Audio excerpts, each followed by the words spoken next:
Hello my dear juniors, welcome back to my YouTube channel A Young Homeopath. Hope you all are doing well. So जैसे कि आप लोगों ने thumbnail में देख ही लिया होगा कि आज जो है कि हम बात करने वाले हैं about the second BHMS new syllabus. ठीक है, तो जैसे कि हम सबको पता है कि जो फर्स्ट ईयर था हमारा अराउंड जो हमारी बैच थी 2022 से 2023 वाली जो बैच है हमारी, वहाँ से जो होम्योपैथी है उसके अंदर न्यू सिलेबस उन्होंने ऐड किया हुआ है. किसने? NCH ने. ठीक है, तो उसके बाद क्या है कि जैसे NCH ने सबसे पहले तो फर्स्ट ईयर का ही सिलेबस दिया था, लेकिन जैसे बहुत सारी कॉलेजेस में फर्स्ट ईयर के एग्ज़ाम्स हो चुके हैं और बच्चे पास आउट भी हो गए हैं. उसके बाद से अब उनका सेकेंड ईयर शुरू हो रहा है. ठीक है, तो अब सेकेंड ईयर के अंदर उनका क्या सिलेबस रहेगा वो सबको क्वेश्चन रहा था. तो उसी के लिए मैंने सोचा है कि मैं आपको एक वीडियो बनाकर दे दूँ. ठीक है, तो जो आपका सेकेंड ईयर है उसके लिए क्या सिलेबस रहेगा उसका सारी डिटेल्स जो NCH है उसने उसकी जो ऑफिशियल वेबसाइट है उसके ऊपर दे दी है. उस वेबसाइट की लिंक मैं आपको डिस्क्रिप्शन बॉक्स में दे दूंगी, आप खुद भी वहां पर जाकर देख सकते हो. और अगर आपको वहां पर जाकर नहीं देखना है तो आपकी जो सीनियर है उसने आपको यहाँ पर ही सारी डिटेल्स दे दी है. ठीक है, तो अगर आप ये पूरा वीडियो देखते हो तो आपको सारी बातें अच्छे से समझ में आ जाएंगी. तो जैसे कि जो फर्स्ट ईयर था उसके अंदर हमारा ऑर्गेनॉन और मटीरिया जो था वो ऐड हुआ था. ठीक है, लेकिन अगर हम सेकेंड ईयर का सिलेबस देखते हैं तो उसके अंदर कोई न्यू सब्जेक्ट ऐड नहीं हुआ है. ठीक है, तो यहाँ पर आप वेबसाइट देख सकते हो, ये पूरी NCH की वेबसाइट है. उसके अंदर ये जो एक पर्टिकुलर पेज है वहाँ पर आप देख पा रहे हो कि पहली जो हमारे पास PDF है वो है introduction to compensatory based dynamic curriculum for second BHMS professional course. ठीक है, तो ये उसका सिर्फ एक इंट्रोडक्शन उन्होंने दिया हुआ है और उसके बाद से जो ये सारी सेकेंड, थर्ड, फोर्थ, फिफ्थ आप देख पा रहे हो वो आपके सब्जेक्ट है. अब आप सब लोगों को डर लग रहा होगा कि भाई 7 सब्जेक्ट हमको पढ़ने रहेंगे सेकेंड BHMS में, क्या इतने ज़्यादा सब्जेक्ट्स हमको पढ़ने हैं?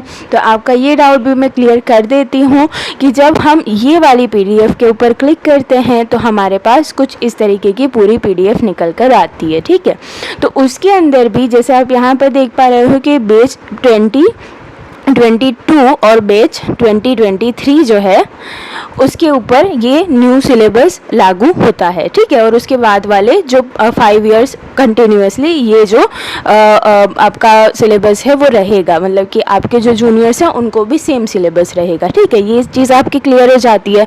उसके बाद जैसे जैसे आप नीचे स्क्रॉल करते जाओगे ना तो आपको सारी डिटेल्स मिलती जाएंगी. ये एक इंट्रोडक्शन वाला PDF है, तो इसके अंदर जो सारी चीज़ें एक मतलब कि ये जो दूसरे हम चैप्टर वाइज PDF देखेंगे ना उसके अंदर क्या होगा वो सारी बातें यहाँ पर बताई गई हैं. जैसे कि अगर हम यहाँ पर और ज़्यादा स्क्रॉल करते जाएंगे तो हमको यहाँ पर ये वाला जो टेबल है वो हमारे लिए इम्पॉर्टेंट है. ठीक है, तो ये वाला जो टेबल है ना वो हम जो हमारा फर्स्ट ईयर का भी सिलेबस न्यू आया था उसके अंदर भी इसी टेबल के अकॉर्डिंग हमको वहाँ पर क्वेश्चन जो थे वो मिल गए थे. ठीक है, तो उसी तरीके से यहाँ पर भी उन्होंने एक टेबल बनाकर, एक डेमो टेबल यहाँ पर आपको बनाकर दिखाया हुआ है जो कि ऑर्गेनॉन ऑफ मेडिसिन के लिए है.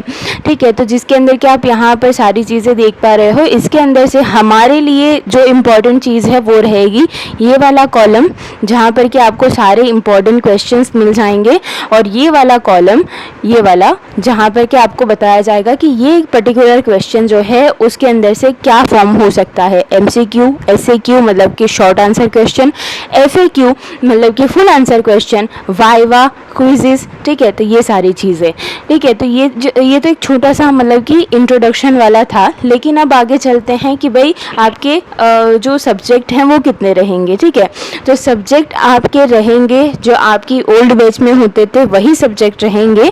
For example materia Medica first आपका सब्जेक्ट, दूसरा है ऑर्गेनॉन ऑफ मेडिसिन, तीसरा आपका आएगा forensic medicine and toxicology, and fourth आपका आएगा पैथोलॉजी एंड ऑल्सो माइक्रोबायोलॉजी. ठीक है, तो ये 4 सब्जेक्ट मेन आपके रहेंगे जिसके कि आपको एग्ज़ाम देने होंगे.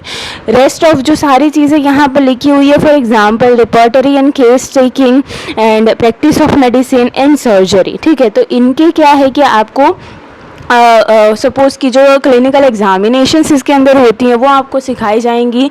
इसके लेक्चर्स हो सकते हैं आपकी कॉलेज के अंदर, और इसी के साथ साथ आपका एक क्लिनिकल एग्जामिनेशन छोटा सा हो सकता है। लेकिन जहाँ तक कि मैंने सारी पीडीएफ्स देखी हैं वहाँ तक कि ये जो रेस्ट ऑफ मतलब कि repertory practice of medicine and surgery है उसका कोई आपको एग्ज़ाम नहीं होगा, थियोरी एग्ज़ाम नहीं होगा। ठीक है, तो थियोरी एग्ज़ाम सिर्फ आपके 4 सब्जेक्ट्स का होगा: materia Medica, Organon of medicine, forensic medicine and toxicology, pathology and microbiology. ठीक है, तो यही सारी जो एग्ज़ाम्स हैं, यही सारे जो 4 सब्जेक्ट हैं उनका हम भी एग्ज़ाम देते थे। ठीक है, जब हम सेकेंड ईयर में थे। लेकिन अब जो मेन बात मैं आपको बताने जा रही हूँ जो कि आपको ध्यान में रखनी है as a second year BHMS new syllabus वाले बच्चे जो कि न्यू स्टूडेंट्स हैं, उनको ये बात ध्यान में रखनी है कि आपका ये वाला जो साल है, ये वाला जो ईयर है वो 1.5 ईयर का नहीं है। ठीक है,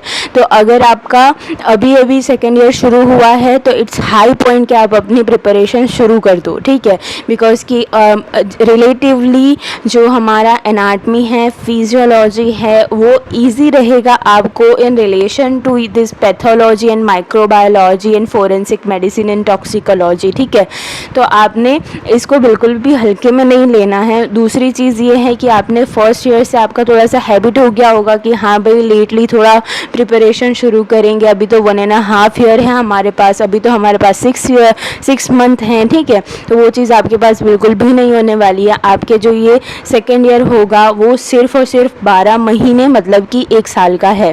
ठीक है, तो आपको 1 साल के अंदर ही इन चारों के चारों सब्जेक्ट को प्रिपेयर करना है और उसकी एग्ज़ाम देनी है। ठीक है, तो ये मतलब कि मैं डरा नहीं रही हूँ आपको, बस आपको एक तरीके से बता रही हूँ कि आपने अभी से थोड़ा सा सीरियसनेस दिखानी है। ठीक है, अगर आपको पास होना है तो, अगर आपको पास नहीं होना है तो कोई बात नहीं है। ठीक है, तो ये सारी चीज़ें थी जो मुझे आपको बतानी थी। एक इंट्रोडक्शन मुझे आपको देना था कि भाई आपका सेकेंड ईयर किस तरीके का रहेगा, कौन से सब्जेक्ट आपको रहेंगे। उसके अलावा अगर हम पेपर्स वगैरह की बात कर लेते हैं कि आपके थियोरी एग्ज़ाम में कितने पेपर्स कौन से सब्जेक्ट में से रहेंगे, जैसे कि आपने देखा होगा कि एनेट में आपके 2 पेपर्स थे, फिजियो में आपके 2 पेपर्स थे, और मटीरिया और ऑर्गेनॉन का आपने एक ही पेपर दिया है, सारे 100 मार्क के रहे थे। राइट, तो उसी तरीके से आपका सेकेंड ईयर में किस तरीके का फिनोमेना रहेगा। तो जो मटीरिया मेडिका है ना, ये जिस मटीरिया मेडिका, उसका आपको एक ही पेपर रहेगा जो कि आपको 100 मार्क्स का रहेगा, उसका वाइवा भी आपको 100 मार्क्स का रहेगा। उसके बाद आता है आपका Organon of medicine. So Organon of medicine का भी आपको थियोरी का एक पेपर रहेगा और जो आपका वाइवा है वो भी 100 मार्क्स का रहेगा और पेपर भी आपका 100 मार्क्स का होगा। आगे आते हैं फॉरेंसिक मेडिसिन एंड टॉक्सिकोलॉजी। तो यहाँ पे तुम देखोगे तो तुमको 2 चीज़ें दिख रही है, फॉरेंसिक मेडिसिन अलग चीज़ होती है और टॉक्सिकोलॉजी अलग चीज़ होती है। इसको हम शॉर्ट फॉर्म में बोलते हैं FMT। ठीक है, आगे जाकर इजीली आप भी इससे यूज टू हो जाओगे FMT से। सो FMT का भी आपको एक ही पेपर रहता है और उसका वाइवा भी आपको एक ही होता है, मतलब कि 100 मार्क्स का ही होता है। ठीक है, उसके आगे चलेंगे पैथोलॉजी एंड माइक्रोबायोलॉजी। यहाँ पर आपको थोड़ा सा डिफरेंस देखने को मिलेगा। पैथोलॉजी आपका डिफरेंट हो जाता है पूरा और माइक्रोबायोलॉजी आपका पूरा डिफरेंट हो जाता है, जिसकी वजह से इसके 2 पेपर निकलते हैं। एक होता है सिर्फ पैथोलॉजी के रिलेटेड, दूसरा होता है सिर्फ माइक्रोबायोलॉजी के रिलेटेड। ठीक है, तो आपके यहाँ पर 2 थियोरी के पेपर निकल जाएंगे, मतलब कि आपके थियोरी के हो जाएंगे 200 मार्क्स। और इसके अलावा जो इसका हमारा वाइवा है वो भी आपका 100 मार्क्स का रहेगा। ठीक है, मतलब कि प्रैक्टिकल एग्जाम जो रहेगी वो भी आपकी 100 मार्क्स की ही रहेगी। ठीक है, तो राउंड ऑफ निकाल लो कि भाई थोड़ा सा डिफरेंस आपको यहाँ पे देखने को मिलेगा। इसी के 2 जो पेपर्स निकलेंगे आपके, बाकी सबके एक पेपर्स निकलेंगे और सबके 100 मार्क्स की प्रैक्टिकल एग्जामिनेशन होगी। ठीक है, तो ये था एक छोटा सा ओवरव्यू। उसके आगे मैं आपको सोच रही हूँ कि जैसे एक हमारा सब्जेक्ट है उसके अकॉर्डिंग मैं आपको सारी चीज़ें इसी मतलब कि ये जो सारी आप पीडीएफ्स देख पा रहे हो उसके अंदर मैं आपको डिटेल में समझाऊंगी कि आपने क्या क्या करना है, इस पीडीएफ को देखना किस तरीके से है, कितने बिकॉज़ कि क्या है ना कि हमको इतना ज़्यादा इन्फॉर्मेशन नहीं मिला था टू बी ऑनेस्ट कि जब हम लोग बीएचएमएस में आए थे, लेकिन आपको एक बेनिफिट मिल रहा है कि आपको जो सिलेबस है वो बहुत अच्छे से सारी जो आपके सब्जेक्ट है उनको अलग अलग करके बताया है, पूरा डिटेल में बताया गया है, ठीक है। तो आपने इस चीज़ का बेनिफिट उठाना भी है, ठीक है। तो वो चीज़ के लिए मैं अलग अलग जो आपके चारों सब्जेक्ट हो जाएंगे ना, सबके लिए मैं अलग अलग से वीडियो बनाने का सोच रही हूँ। आपने डिस्क्रिप्शन कमेंट सेक्शन में मुझे बताना है कि आपको क्या ऐसे वीडियोस चाहिए कि जिसके अंदर मैं आपको सारे जो ये सारी पीडीएफ्स हैं, जैसे ये आपकी मटीरिया मेडिका की पीडीएफ है, वो सारी मैं आपको अच्छे से समझाऊंगी कि इसके अंदर क्या क्या है। और ये जैसे आप देख पा रहे हो ये सारे क्वेश्चंस लिखे हुए हैं, ठीक है। तो ये सारी चीज़ें मैं आपको समझा दूँ।